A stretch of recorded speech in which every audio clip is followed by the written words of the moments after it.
आप बताएं अगर खुदा नहीं है फॉर एग्जांपल, तो आप इविल को कैसे डिसाइड करेंगे? यानी how can you define evil objectively without God?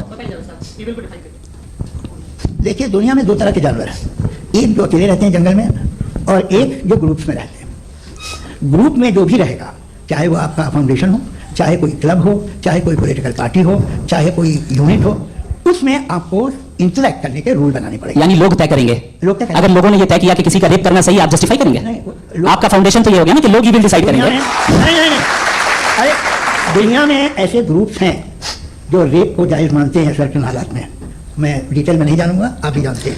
ये जो आईसिस वाले थे, इन्होंने क्या किया था, तो उन्होंने क्या किया उसका खुदा से कोई ताल्लुक नहीं है सर। मैंने सिंपल सवाल किया कि इविल को आप डिफाइन करते कैसे हैं? आगे वापस आइए जी।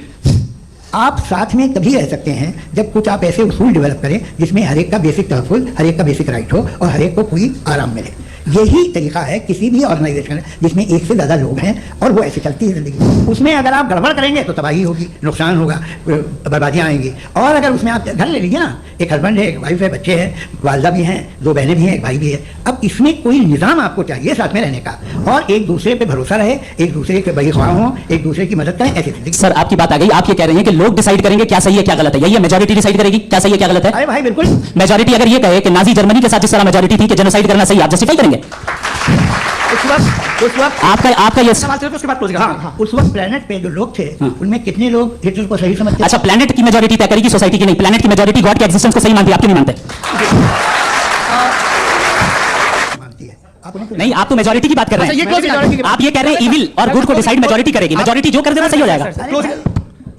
हमारा जो टॉपिक है डज गॉड एग्जिस्ट, मैं इस पे इतने एकेडमिक तैयारी करके आया था, मुझे था कि मैंने सोचा था कि कई सारे मैं आर्गुमेंट्स दूंगा, लेकिन वक्त की भी किल्लत और जावेद साहब बार-बार इधर-उधर चले जा रहे थे तो उसको भी थोड़ा एंटरटेन करना पड़ गया। डज गॉड एग्जिस्ट पे मैं एक ही आर्गुमेंट दे पाया। आर्गुमेंट्स बहुत हैं और डेफिनेटिव आर्गुमेंट्स हैं, और मेरे आर्गुमेंट को किसी एक राउंड में भी इन्होंने एंटरटेन नहीं किया और रिफ्यूट नहीं किया।